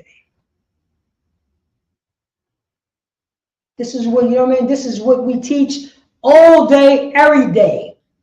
There's no cutting the truth off. See, in the Christian church, in the Catholic church, in the Muslim mosque, you can just cut it off. When I'm at home and it's different. No, it's not. This is our wife. The truth is our wife. That's our rib. The truth. We only got one rib. And that is the truth. That's it. Ain't no turning this off. This is 24 hours a day, 7 days a week. That's why we got anointed. That's why we stepped in this field. This is our job. Everything else is slavery. This is what we do. We show compassion. We teach compassion, you know what I'm saying, for our people. We tell you, stop selling drugs. Come to class. Come to class high. You know what I'm saying? A lot of brothers and sisters, you know what I'm saying, who smoke weed and smoke cigarettes, talking about, oh, once I stop smoking weed, once I stop smoking cigarettes, you know what I mean, I'm going to come to class. It's been 30 years. You've been trying to get off the cigarettes for 30 years, and you still didn't get off the cigarettes. Come to class. You've been trying to stop smoking weed for 15 years. You didn't stop smoking weed. Come to class. When you were in the environment, you would get the motivation and you would get the spirit how to fight those demons. We want to teach you how to be a good fighter. You ain't gonna stop fighting. You're just gonna become a good fighter. We're gonna get you to the point to pass, the pass while you're walking on the street and you smell weed, even though you have the, the urge to, you smell it and you get the urge to smoke it, but you're gonna fight against that. And that's what we say. You ain't gonna stop fighting. You're just gonna become a better fighter. That's what and this is what the Bible teach. This is what ISUPK teach. That, that urge is not going to go nowhere. But you're just going to become a better fighter. And the more you fight, the more better you get. The more techniques you get. The more, the more you start developing. Then you could just start chilling.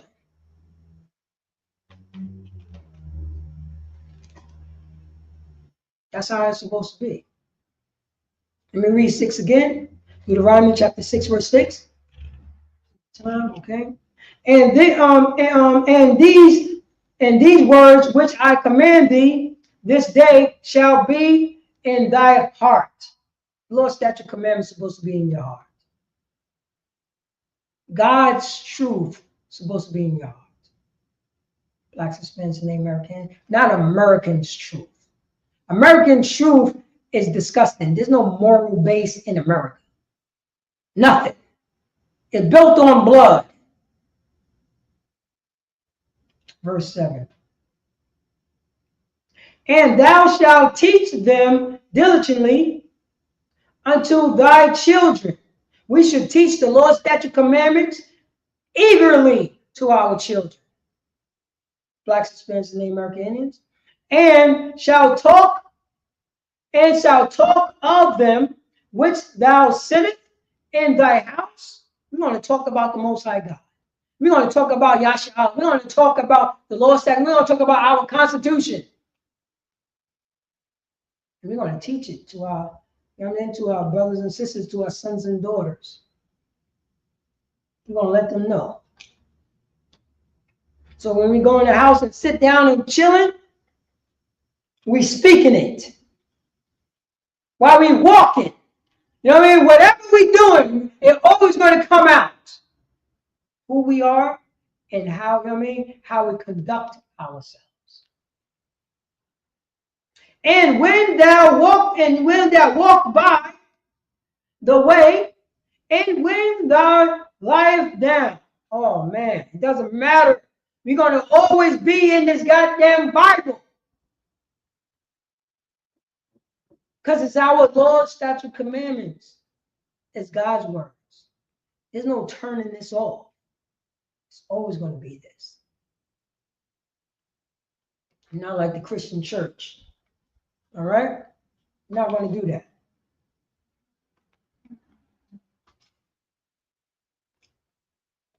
Let me see, life.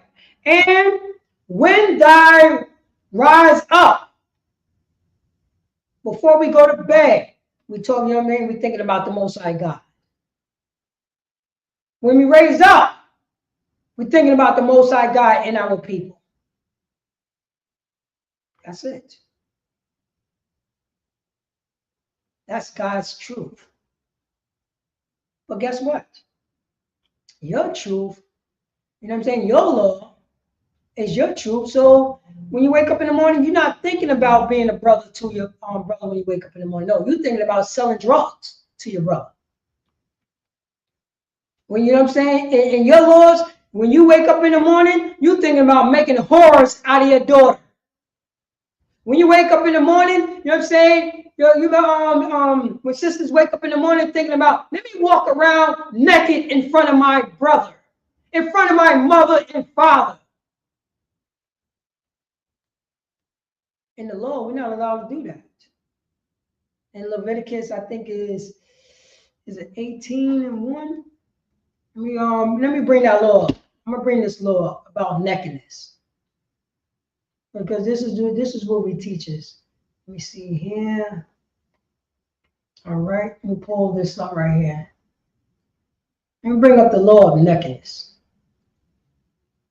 Well, everybody go to, let me see here, Leviticus chapter, I think it's chapter 18, 18 and 1.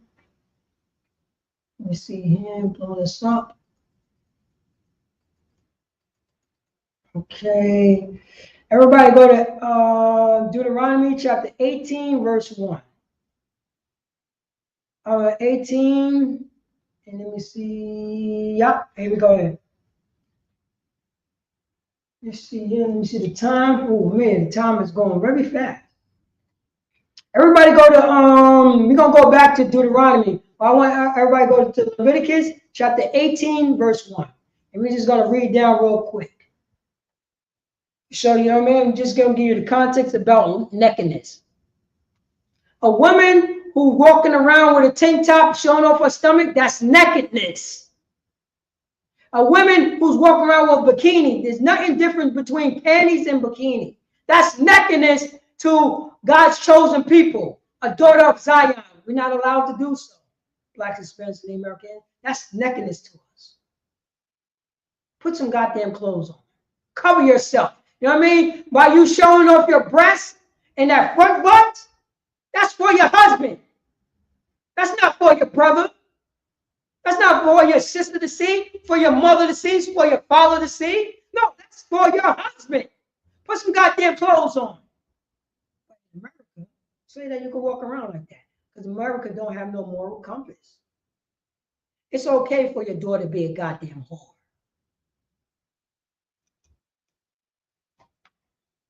When we be, you know what I'm saying? What year did we start feeling comfortable that women could walk around butt naked in public? No shame. There's no shame in America. America don't have no shame. Now we follow behind America. We got Stockholm syndrome. Now America, no shame is our no shame.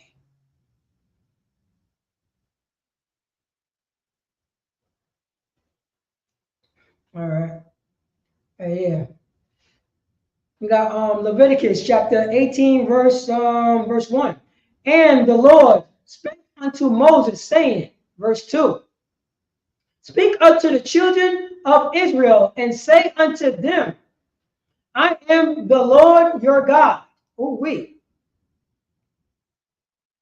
After the doings of the land of Egypt, the places where we was when we have our captivity at, therein ye dwelled, shall ye not do. So anything what the Egyptians did, the land of your captivity, don't do that.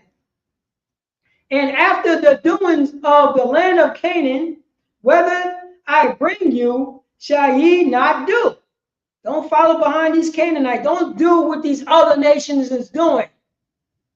If these other nation women are whores and dressing with no clothes on, walking around with bikinis and stuff, don't do that. Don't do that and try to justify it. Don't dress your daughter up like that. Don't dress your sons up like that. Put some clothes on them. You are modest. Near shall ye walk in their ordinance. Don't walk in their ordinance. Don't do what they're doing. This is a law class right here. This is, you know what I'm saying? This is Moses speaking to Yahshua, speaking to the 12 tribes of Israel, who are so-called blacks, Hispanics, and American Indians. Stop following behind these other nations. Verse 4. Ye shall do my judgment and keep my ordinance to walk therein. I am the Lord your God. You got to follow the Lord God's statute commandments. Verse 5. Ye shall therefore keep my statutes, there you go, and my judgments, which if a man do, ye shall live in them. I am the Lord. You're damn right. This is an action word. Verse 6. Here we go. None of you, and there you go, none of you, the you is Israel, Israelites, the 12 tribes of Israel, shall approach, shall see to any that is near of kin, your family, la familiar, to him, to uncover their nakedness. I am the Lord. Verse 7. The nakedness of thy father or the nakedness of thy mother shall thou not uncover. So mother and father, stop walking around your house naked around your goddamn kids. Stop. It's not cool. Stop going into the bathroom. Wait until that person finished using the bathroom. You know what I mean? You got sisters walking around with, you know what I'm saying, with pom-pom shorts on in front of their, you know what I'm saying, in front of their brother. In a tank top. That's nakedness. That's disgusting.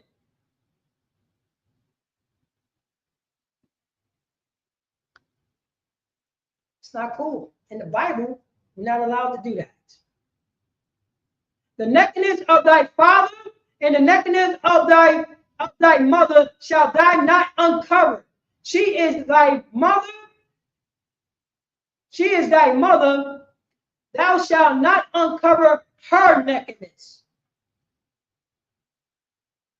Mother, stop walking around your daughter's naked. Stop. That is disgusting. Daughter, stop walking around your mother naked. That is disgusting. Fathers, stop walking around your house shirtless in front of your daughter. That is disgusting. Disgusting. What are you trying to have? You know what I mean? That's your wife nakedness. You walk around your wife that way, not your kids, not nobody else. There's no shirts and skins. Yeah, but you know what I mean? Have a short sleeve shirt on. It's all good.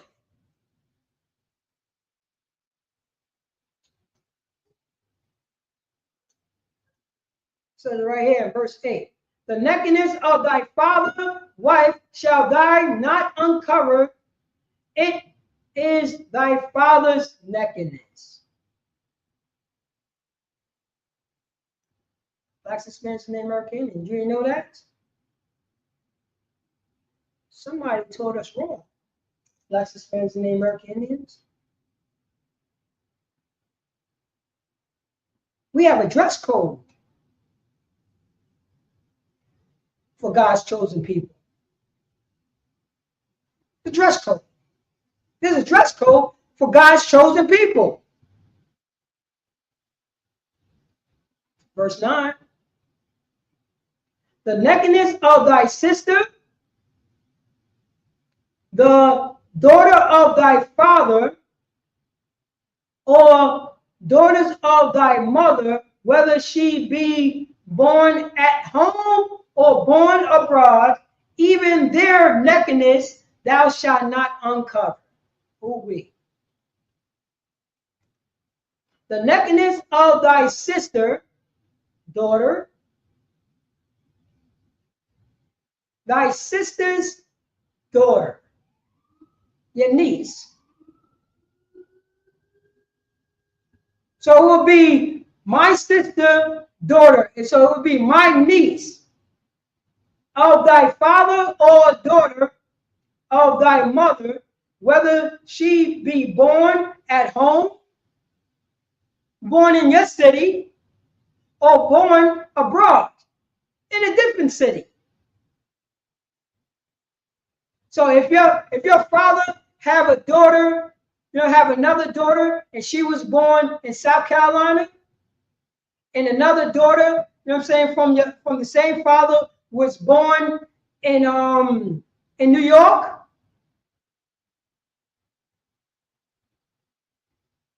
Even their nakedness shall not uncover. Blacks, Hispanics, and Americans. Did you ever learn about this law? Who taught you about this law right here?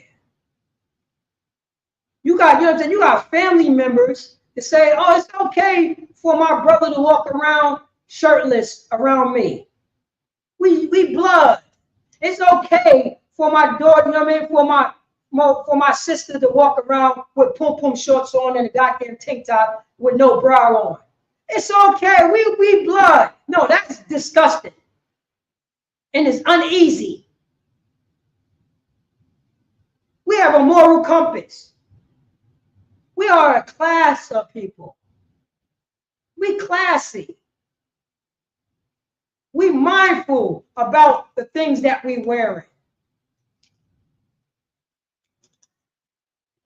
We have a moral compass.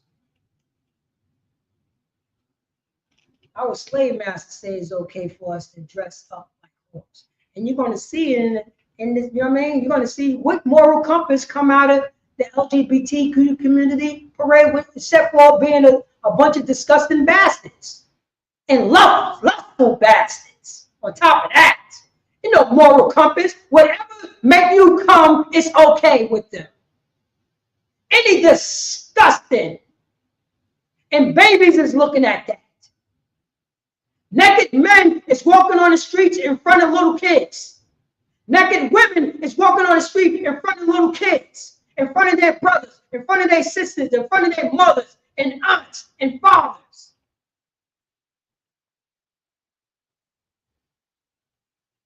Most High God, Lord said we're not allowed to do so. Not allowed to do so. So it says right going back over here. That okay. Minutes in the house, let me shut them out. All right, we got all right, Leonard Jr. What's going on? Y'all was oh, okay. Y'all bashing what's going on, brother? Who taught us about this law right here? Except for the priest and prophet ISUPK. The laws of nakedness. Men, you cannot wear a tank top in front of other men. That is nakedness. What, you try to have a gun show in front of, you try to show off your damn arms in front of your brother? You want to look sexy in front of your brother, huh? You want to look sexy in front of your nephew, huh? Or in front of your aunt, huh? Or in front of your sister, huh? You want to be a sexy son, huh? Show off those pecs and your six-pack, huh? You see the brothers that be working out in the park, they don't know better. I tell them brothers, yo, man, put a shirt on, man. That's for your wife, man. And they get offended. You believe that? What the hell you got your shirt off in front of, I'm a man. You're supposed to have your shirt off in front of your woman. Put a shirt on. You can have the same results if you have a short sleeve shirt on. But you have to take off your shirt for what reason? You could do push-ups and pull-ups with a goddamn shirt on.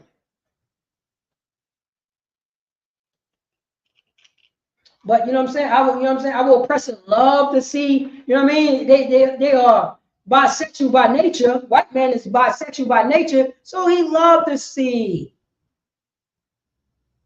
men showing off their body.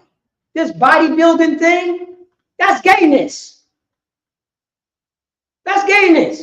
Another man is looking at another man's body and saying, yo, that's great. You're gay. You're a gay man. That's what you are. You're a gay man. That's how the Greeks get down. That's why they call them the Greeks the freaks. It's a whole industry watching men posing naked. If you're watching bodybuilding shows, you are a gay man. If women watching bodybuilding shows, with other women, you are a gay woman. That's what you are. I follow the laws of God. I don't follow, I don't follow our laws. I follow, God's laws is the truth. Or your laws is the truth. Which one is it? God's law said you're not allowed to see other people's nakedness.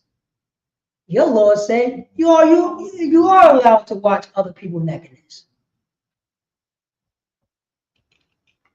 Oh man, I see the time is coming up. So let me read this scripture right here. All right, drop that.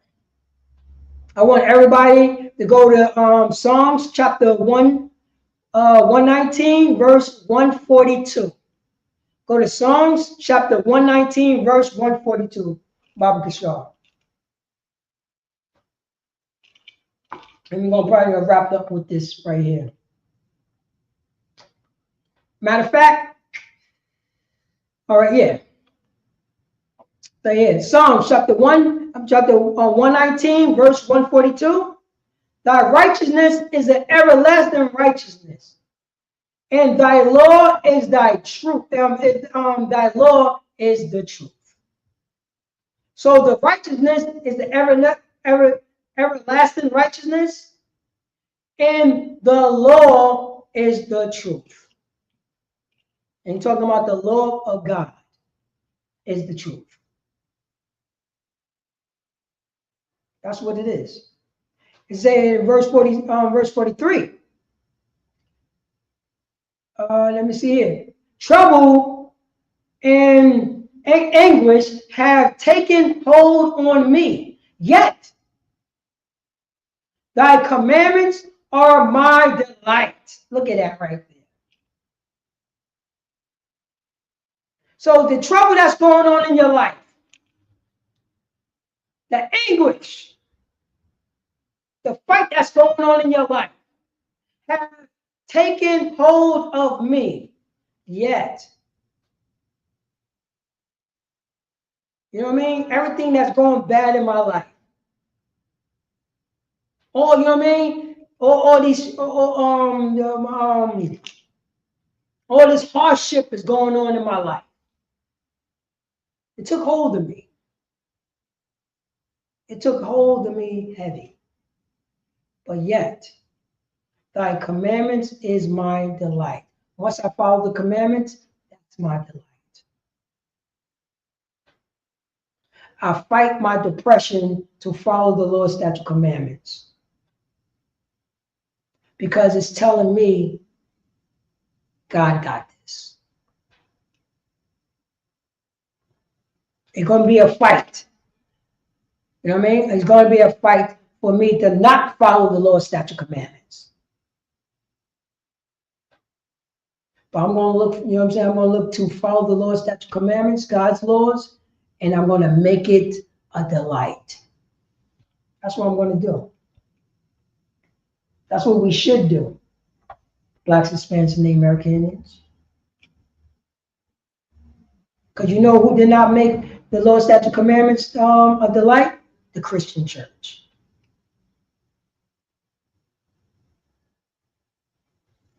When the last time you heard a Christian church talk about the laws of nakedness? I'm telling you right now. And let's go to, this will probably be my last one right here. Let's go to, let me see right here. Let me see. Let's go to John chapter 8, verse 31. Go to John chapter 8, verse 31, Baba Kishar. And I'm going to wrap up with this one right here. It says it right here. Let me see anybody in the chat. Oh man, Salakia. Got caught up. I'm gonna put in make sure you sign out. I'm posting the sign out sheet right now. I'm supposed to post it up a while back, but I'm posting it up right now. So make sure that you sign out, Baba Shah. While reading the scripture, just sign out. So you get credit. So you get credit for this class, Baba Shah. All right. So this is John chapter 8, verse 31. Let me check out here. Yeah, let me just read this one right here. Let me see. Let's go to, I really want to go to 29.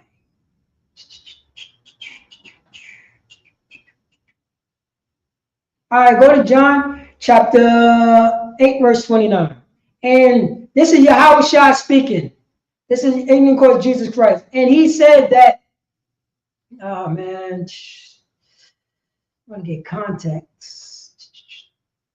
Oh yeah, let's start at 29.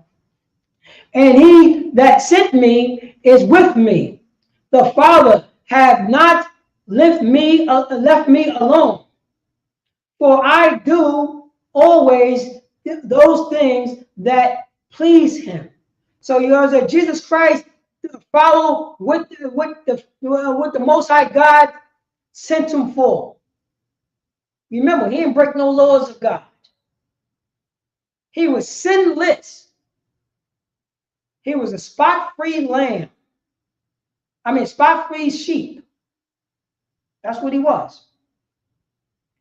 And anything and everything that he did pleased the Father.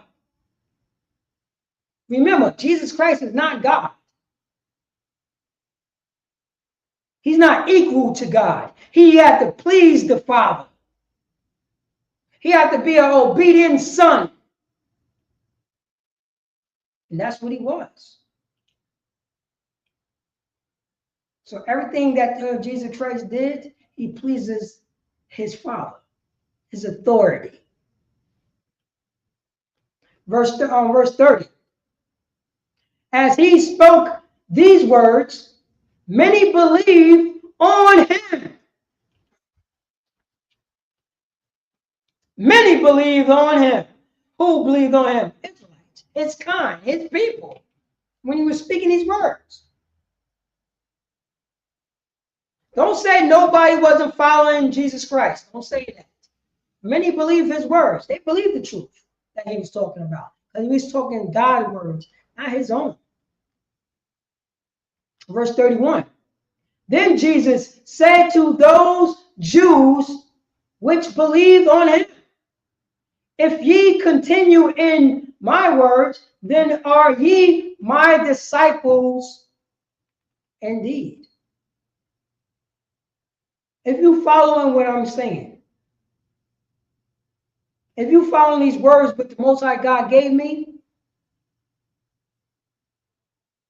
then you are my disciples. These are the Jews who believed. Verse 32. And ye shall know that the truth, and the truth, ye shall know that the truth, and the truth shall set you free. Shall make you free. The truth ain't gonna make you feel good. It's just gonna make you feel free. And we already know in Psalms chapter 119, verse 142, it said, thy righteousness is the everlasting righteousness, and thy law is the truth. And that's what Jesus Christ was teaching, the law, because the law is the truth. It said, and ye shall know the truth, the law, and the truth, the law, shall make you free. That's it. That's what he was teaching, the truth. The truth of the Bible. Truth of the Bible is to be obedient and follow the law, statute, commandments. That's all it is. And what the Israelites was doing, being disobedient and following behind their enemies, other nations, doing what the other nations is doing, being a bunch of wicked bastards like the other nations. Up and down the Bible, it just talk about how the Israel is so goddamn disobedient. And Christ came on the scene. And he was the example for us to be like. And that's who we have to be like. We have to be like Christ. Because he's our king. He's the example. He's a priest king. He's a priest king. That's where we're going to get our counsel. We're going to get our counsel from from Christ's disciples. Because we found the words of Christ. It says right here, if ye continue in my word, then are ye my disciples indeed. Christ knows the law. He knows the Old Testament. That's all was there. That's all he was preaching.